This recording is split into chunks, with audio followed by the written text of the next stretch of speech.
Hey guys, we're Jesse and Melissa Azarva from Adventure Endeavor here with Roadtrippers to tell you about how to find safe places to park your RV for the night. So we have been RVing for roughly 3 years full time now, and this is a really important subject so that you can make sure you're not driving tired, gives you more options, more flexibility, and it can even save you some money as well. One of the tools we like to use is called overnight RV parking, and it's a subscription-based service. They have an app and a website, and it's the largest database of free overnight camping in the US and Canada. Yeah, and it's great. You can search with a zip code or with an address or just general areas as well. Another app or website that we use quite often is Campendium.com. If you've been RVing at all, I'm sure you've heard of this name. It's huge and it was really a game changer. You can search for places to stay as well as boondocking spots out on public land. They have reviews for each location and they even sometimes give you cell service signals. So it's a very important tool to know how to use. Another resource we like to use is RV Parky, which is great for finding Walmarts, Cabela's, Cracker Barrels,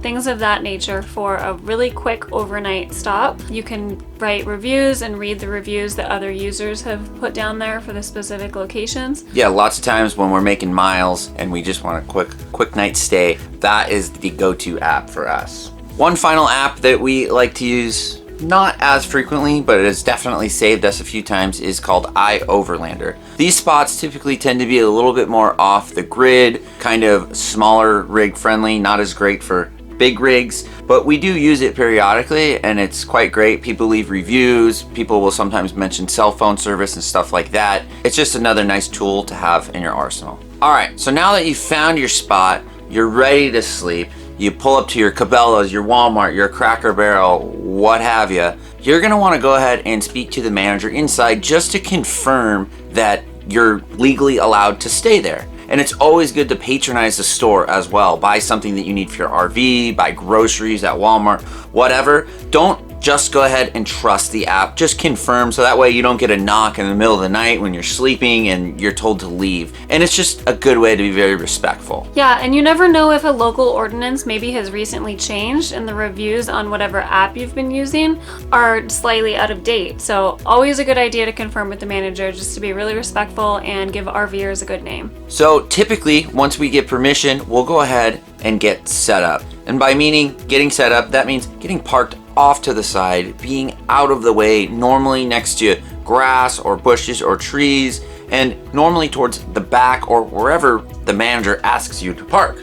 Not a big deal, and we always stay hitched up, and we only stay one night. Remember guys, that's just passing through. It's not a campground. Yeah, especially if it's a crowded parking lot, we try to avoid using our slides if at all possible, just to take up as little space as we can. And like Jesse said, it's not a campground, so don't be putting out your barbecues, your generators, your lawn chairs. Don't be hanging out outside in the parking lot, because that's not a good look. That's not what it's for. And we want to keep these places open and have them usable for RVers. We also try to arrive in the evenings and leave in the mornings. Just being easy for the store, for the business. And plus, you know, I don't want to hang out in the parking lot all day, do you? No.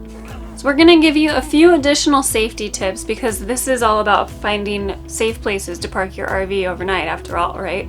So a big thing that we try to do is, especially if it's an area that we feel like is unfamiliar or maybe not 100% the safest, we'll try to park in a well-lit corner of the parking lot or area just to have a little bit of extra light on our rig just in case. Yeah, and then also we typically will, if we're parking next to some curbs or whatnot, or trees or bushes or grass, we will back into that spot. So if for some reason we need to leave very quickly, then it's just hop in the vehicle and just pull out and straight forward. It's just simpler, safer, quicker, easier. And if the place that we're parking in overnight is also a rest stop on the side of the road or maybe a boondocking spot right off the side of the road, we'll try to do the same thing. We won't go super far down a dirt road at nighttime to just keep that a little bit safer, a little bit easier for us to get in and get out of and keep our rig from getting damaged. And one more little tip is that you can always let a friend or family member